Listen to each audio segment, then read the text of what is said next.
ব্যস্ত আমরা।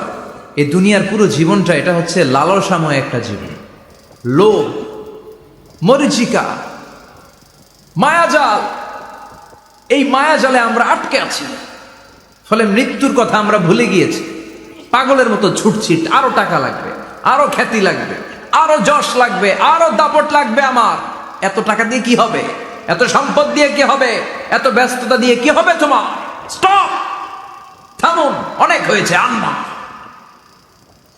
থামুন, take a rest, take a breath and think about death. Think that you have to go back to your Lord. একটু বসেন না, একটু ভাবেন যে আমাকে চলে যেতে হবে, চলে যেতে হবে। এই কোলাহল, এই ব্যস্ততা, এগুলো থাকবে, থাকবো না আমি।